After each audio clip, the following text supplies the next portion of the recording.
Halo, assalamualaikum warahmatullahi wabarakatuh. Apa kabar teman-teman semua? Pada video kali ini kita akan melanjutkan prediksi soal tentang kompetensi manajerial, yang mana soal ini diambil dari pengalaman-pengalaman yang lalu. Untuk lebih lengkapnya, silahkan teman-teman lihat video saya yang part 1 berdurasi 30 menit. Insya Allah kalau sudah nonton video itu akan mudah teman-teman nanti belajar ya. Ini sudah part 2, nanti kita akan lanjut ke part-part selanjutnya ya teman-teman. Baik, sebelum lanjut saya mohon bantuannya untuk klik subscribe, like, dan bantu share. Mudah-mudahan bermanfaat. Dan teman-teman juga akan dapat imbalan pahala karena sudah menyebarkan sesuatu yang bermanfaat ya teman-teman. Baik, kita langsung masuk ke soal yang pertama. Di kantor Anda menemukan beberapa inventaris kantor yang rusak dan hanya Anda yang mengetahuinya. Bagaimana sikap Anda? A. Saya diam saja karena saya bisa dituduh sebagai pelaku kalau melapor. B. Saya akan memberitahu rekan saya. C. Saya selidiki siapa yang melakukan pengerusakan itu. D. Melapor ke bagian perlengkapan agar ditindaklanjuti. E. Karena saya sedang sibuk, nanti saja dipikirkan. Nah, kira-kira yang mana yang mendapat poin 5 ya, teman-teman? Karena kita di sini berburu nilai maksimal ya, nilai 5 atau minimal nilai 4 yang kita ingin dapatkan. Baik, ini dia pembahasannya. Ini menurut saya ya, teman-teman bisa nanti berkomentar kalau misalnya teman-teman punya pendapat lain ya. Baik, untuk nilai tertinggi saya kasih di option D ya, melapor ke bagian perlengkapan agar ditindaklanjuti. Nah,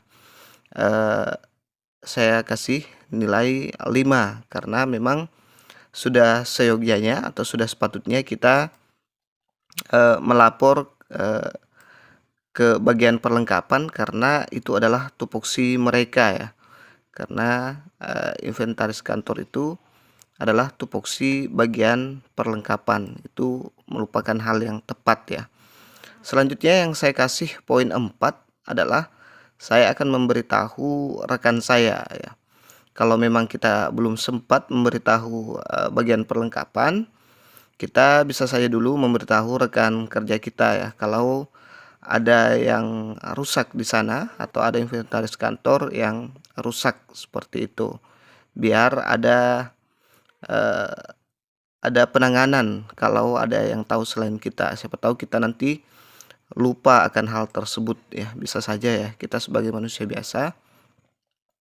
Selanjutnya yang saya kasih poin 3 adalah saya diam saja karena saya bisa dituduh sebagai pelaku kalau melapor. Nah, ini juga manusiawi ya, siapa tahu alat itu tidak benar memang dianggap tidak rusak, lantas kita melapor dianggap kita yang, apalagi tidak ada orang ya, tidak ada orang kecuali kita ya, hanya kita yang menemukan yang sampai seperti itu. Tapi alangkah baiknya kalau kita langsung lapor ya. Saya kasih nilai 3. Sedangkan nilai terparah yang saya ambil adalah option E karena saya sedang sibuk, nanti saja dipikirkan. Nah, ini agak cuek ya, dia agak cuek orangnya, tidak memikirkan hal-hal lain selain pekerjaannya. Padahal ini juga termasuk urusan bagian dari kantor kita ya. Kalau ada yang rusak, jelas kita nanti yang repot juga kalau kita ingin menggunakannya atau seperti apa. Oke, kalau yang ini mencari siapa yang melakukan itu menambah pekerjaan ya. Kurang bagus juga menurut saya karena menambah pekerjaan. Ngapain kita harus cari kambing hitam ya. Oke. Nah, dia di sini termasuk soal integritas ya, mampu mengingatkan, mengajak rekan kerja untuk bertindak sesuai nilai, norma, dan etika organisasi. Oke, semoga dipahami. Kita lanjut ke soal berikutnya. Demi kelancaran acara esok hari, divisi saya diminta kerja lembur. Padahal saya sudah berjanji untuk mengantar ibu saya ke dokter. Yang seharusnya saya lakukan adalah A. Pulang dan teman-teman tidak mengetahuinya. B. Pulang lebih cepat dengan pura-pura sakit. C. Mencoba menghubungi ibu saya dan mengatakan saya akan sedikit terlambat. D. Lembur sampai pekerjaan selesai. E. Meminta izin kepada atasan untuk mengantar ibu saya sebentar, lalu kembali bekerja. Nah, kira-kira poin tertinggi ada di mana, teman-teman? Apakah atau minimal 4 ya? Kita minimal targetnya 4. Oke, jadi ini yang sudah saya kasih nilai. Menurut saya nilai tertinggi itu ada di option E ya. Meminta izin kepada atasan untuk mengantar ibu saya sebentar lalu kembali lagi bekerja, karena ini dua-duanya jalan ya, pekerjaan jalan, urusan pribadi juga jalan. Nah, seperti kita ketahui bahwa dia sudah berjanji ya, sudah berjanji berarti harus menepati janji kepada ibunya, integritas kepada ibunya untuk mengantar ke dokter. Lagian juga kalau mengantar ke dokter ya paling lama 1 jam ya, 1 jam kita sudah bisa kembali lagi ke tempat kerja, karena di sini juga lembur itu bisa sampai tengah malam ya teman-teman, bahkan ada yang tembus sampai subuh kalau lembur di perusahaan-perusahaan di tempat kerja mereka. Oke, untuk nilai 4 saya kasih option C, mencoba menghubungi ibu saya dan mengatakan saya akan sedikit terlambat. Ini bisa jadi juga karena mungkin pengaruh pekerjaan yang sangat padat, agak terlambat untuk mengantar ibunya ke rumah sakit, tapi tidak menutup kemungkinan setelah mengantar ibunya ke rumah sakit dia akan kembali lagi kerja, karena tidak mungkin dia mengantar ibunya pada saat malam hari ya teman-teman. Sedangkan di sini dia kerja lembur itu berarti sampai malam ya kalau kerja di kantor seperti itu. Nah, untuk poin 3 saya kasih nilai D, lembur sampai pekerjaan selesai. Ya, integritas sih integritas, tapi harus juga memikirkan ibunya ya, apalagi sudah berjanji. Di sini juga dia kena integritas juga kepada ibunya ya, seperti itu. Kemudian pulang lebih cepat dengan pura-pura sakit. Nah, ini sangat tidak bagus ya, karena berbohong kepada teman-teman yang sedang lembur. Apalagi yang option A, pulang dan teman-teman tidak mengetahuinya.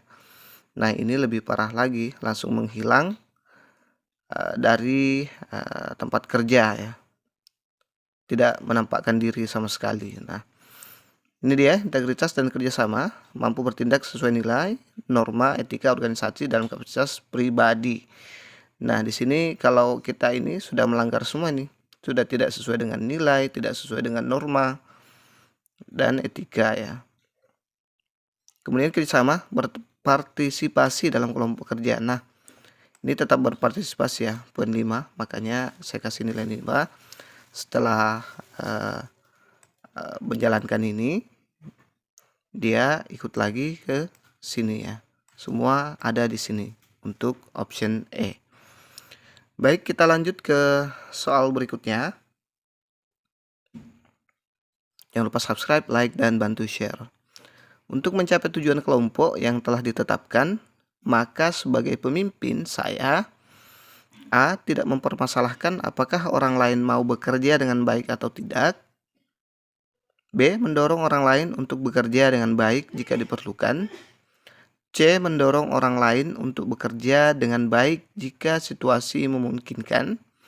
D. Menstimulasi orang lain untuk mau bekerja dengan baik.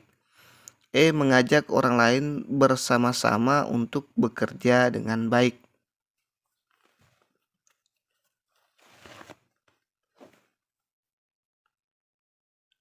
Oke, ini dia jawaban dari pembahasan yang saya buat.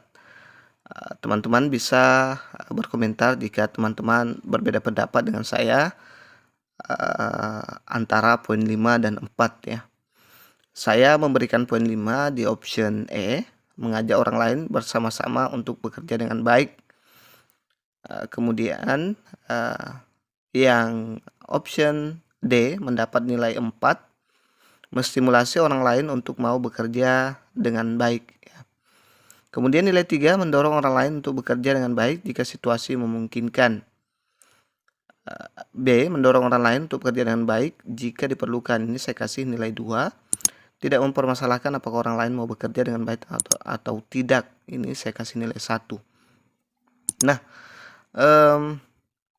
apa bedanya menstimulasi dengan mengajak ya? Kalau menstimulasi itu memberikan stimulus ya kepada orang lain untuk bekerja lebih baik lagi. Kalau mengajak itu secara langsung ya, secara langsung mengajak, dan saya pikir tidak ada salahnya kalau memang dia mengajak secara langsung.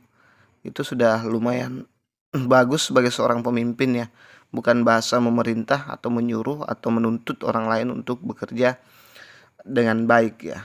Itu lebih efektif, mengajak itu lebih efektif daripada menstimulasi menurut saya sebagai seorang pemimpin ya.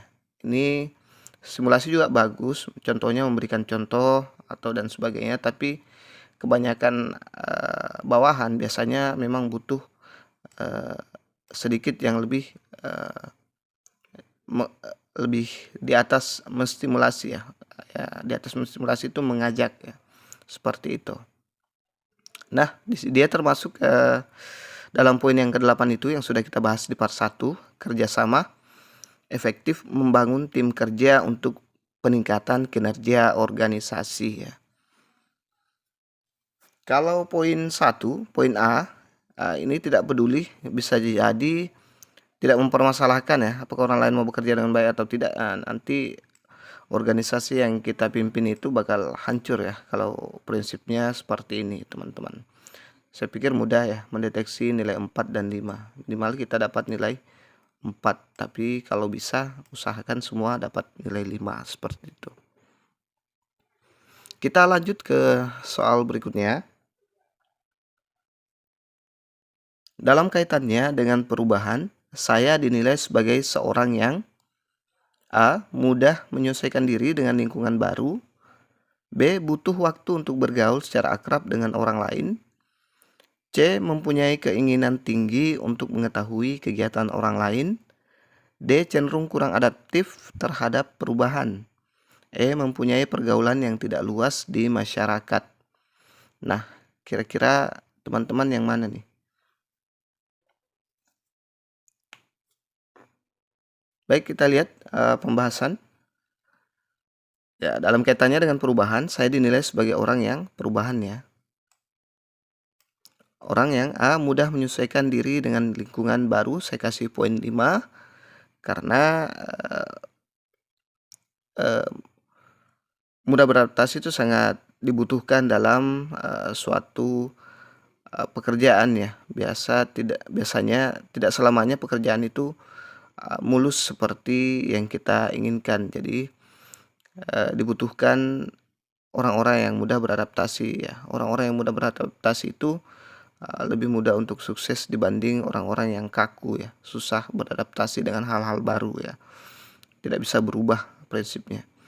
Kemudian yang B, butuh waktu untuk bergaul secara akrab dengan orang lain. Ini saya kasih 3. Ini orangnya agak susah akrab dengan orang lain, dia butuh waktu yang untuk akrab dengan orang lainnya. Kemudian yang C, mempunyai keinginan tinggi untuk mengetahui kegiatan orang lain. 4 ya, saya kasih nilai 4.